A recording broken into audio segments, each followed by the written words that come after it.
Hello, sweet friends. This is Gina. Welcome to the Rebookery channel. I am going to do a process video today about my love for cooking, my love for being in the kitchen. And it's a generational thing because, well, it's handed down from my mom and my grandma and her mom, and it goes back as far as I can remember. My grandfather is Italian, so of course there was always kitchens involved with any family gathering. Even though I didn't know his side of the family very well, he was always in the kitchen, and my grandma was always in the kitchen. And I have found that I'm always in the kitchen, and that's where I am the happiest. When I come home from school and I'm really tired and I'm really stressed, my one way to get unstressed and to feel good and to feel complete is to jump in the kitchen and make something, whether it's dinner or what I really like to do is just bake things like muffins and cookies and cakes and pies and such. So what I'm doing is I'm working in my journal that I'm calling it my Junkie Art Journal. This is the journal that I made during Finding Your Style 2, and I'm absolutely obsessed with this journal. I cannot put it down. And so in this journal, what I've found is that I've gone back to using a lot of paint, and I'd kind of gotten away from that in the last couple of journals that I've had. So I'm really using a lot of paint, and I love that. The paint that I'm using right now, this is a cheap set of paint that I don't know why I bought. I wished I hadn't. But anyway, it's just these little tubes of paint, and they're not very good quality because they streak really well, and the color is not very vibrant. But if you know me, you know that makes me want to use them even more because, well, I don't know. I just like to use things that are malfunctioning or thrown away or discarded. So I'm going to use some of these paints, and I'm just kind of painting the background. And I just dumped out the paints and chose like 4 or 5 random colors.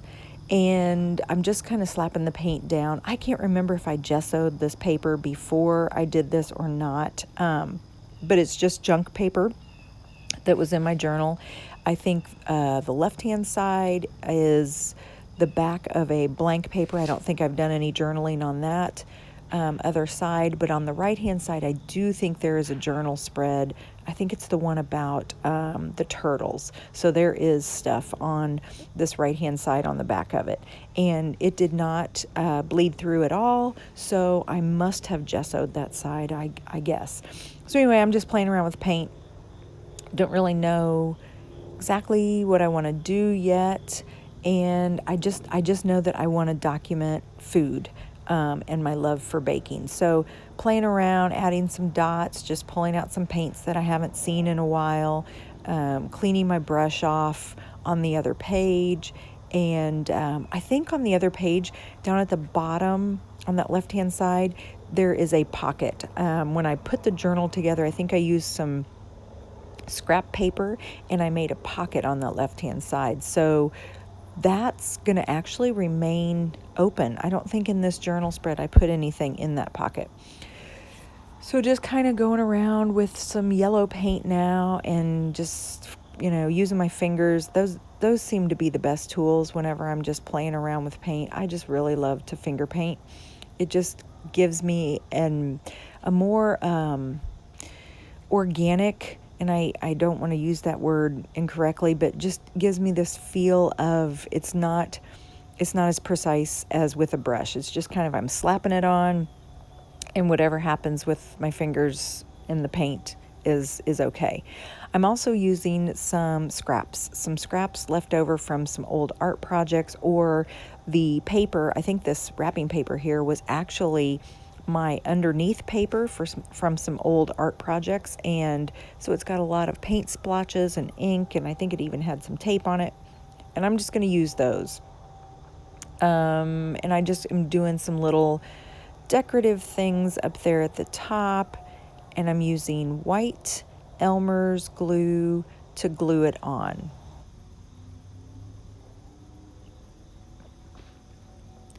So just using the paper there, I'm going to add some water and then put some splotches of some watercolor paints. I think these are just a cheap kids set of watercolor paints, nothing fancy.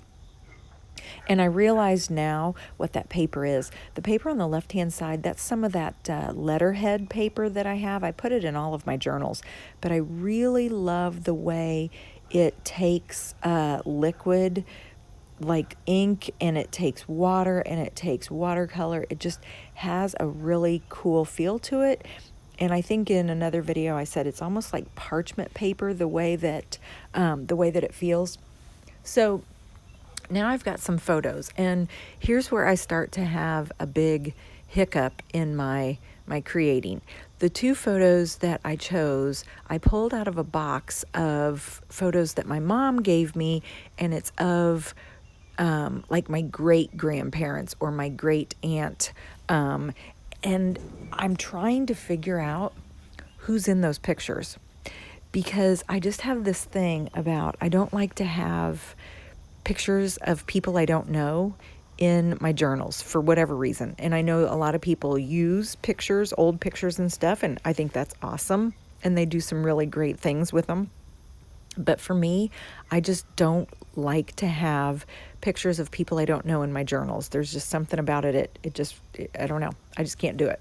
So I'm struggling with how to finish this layout, how to commit to anything, because I'm having trouble figuring out who those people are. I believe that it is my great aunts on my grandpa's side. So it would be like my great aunt Vincy. And then I believe the other picture of the lady standing next to a stove is my great grandma. However, I'm not for sure.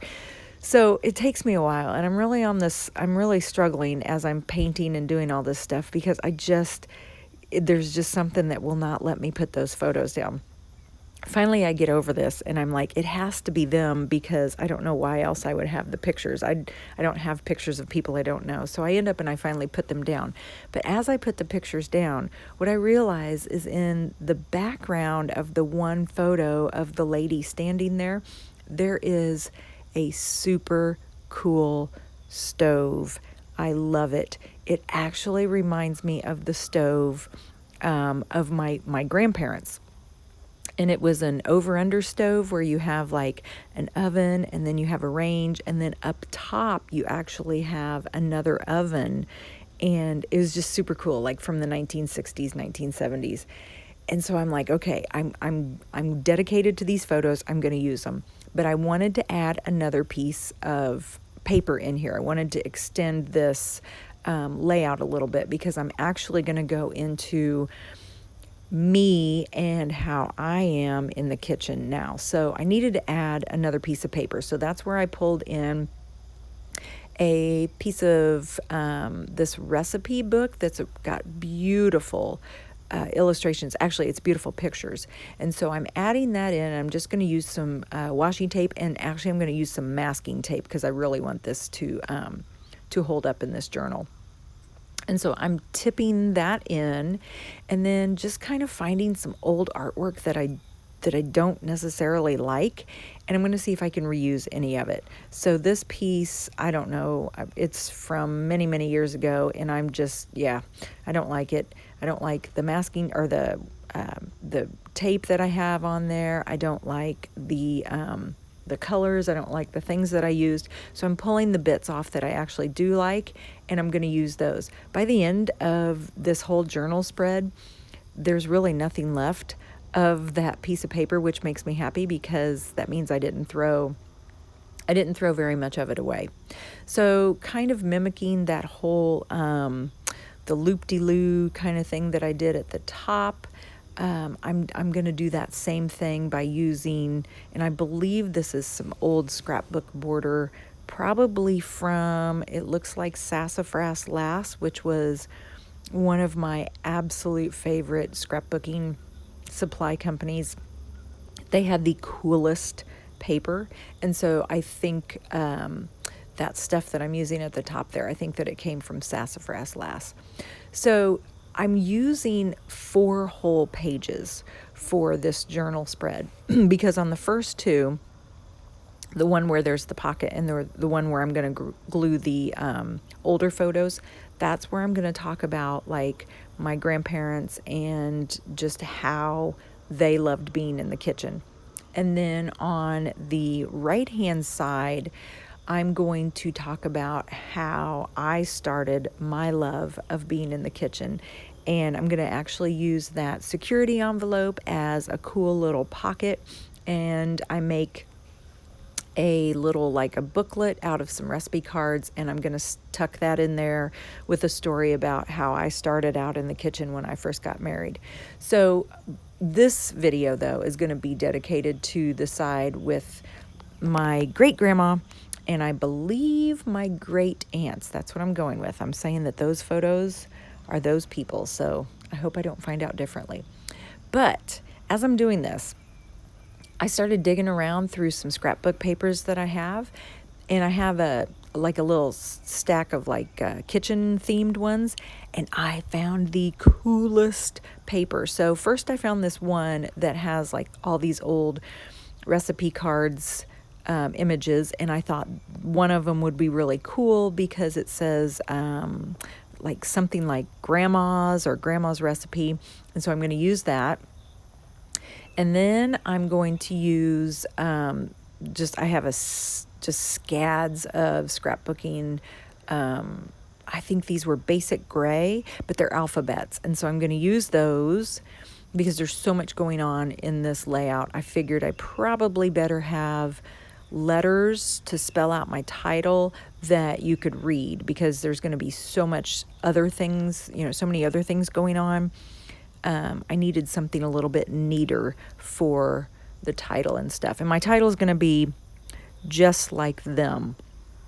So anyway, as I'm going through this, I find this scrapbook paper that has a bunch of old oven illustrations on the back. And turns out I have like 3 papers. So whenever I bought it, I must have bought more than 1 paper. And oh my gosh, I was like in love with these ovens because there's just something about old ovens that just make me giddy. And not necessarily like antique ones, but ones from, like I said, the 60s and 70s that I remember my grandparents having, even the 80s that I remember my mom having. It was an old brown oven, and it was one of those over-unders where you had the oven on the bottom and then the range, and then you would have an oven on top. There is something about those. Oh, I love them. Probably because it brings back memories. But anyway, so I start to cut out, once I futz around with this title and stuff and figure out where I want it to go, I start to cut out the little ovens and put them on and add them as little embellishments, and then just kind of do a little bit of pin work with just regular old Bic pens. I think I might use some gel pens there, but my favorite are just regular old Bic pens. I love the colored ones. They write over paint, they write over gesso, they write on lots of different papers, and I have not had any trouble with them like bleeding or fading. So I'm not very sophisticated when it comes to pens, but those are the ones I use. Okay, so here's the paper. Look at that.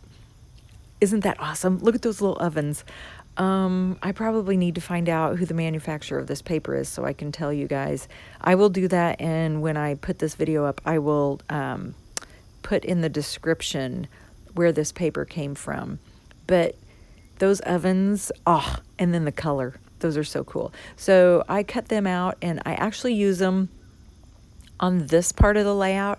And then when I go and I finish up the rest of the layout, I cut out some more ovens. And I think I ended up and used 6 or 7 altogether between these 4 pages. And they made me just, very, very happy. As I was digging through my kitchen paper stack, I found a sheet of stickers, and I don't like to leave those stickers laying around, so I'm just trying to figure out, can I use them can I put them on this layout? And I actually do. I find a couple places for them. And then pretty much I'm done with this. There's not a lot else because, yeah, it's very full. I jammed a lot into this one little page here. And then, so once I stop putting all these stickers on and I take a look at it, I'm like, yeah, I think I'm done. So the title actually says just like them. And then when you flip the page, it will go into the story of my grandparents and my great grandma, and then how I carried this tradition when I got married. So there you go, my friends. There's the first part of this layout. I hope you enjoyed it. Thanks for hanging out with me today. I hope you are healthy. I hope you are happy. And I hope you do something creative today. Bye.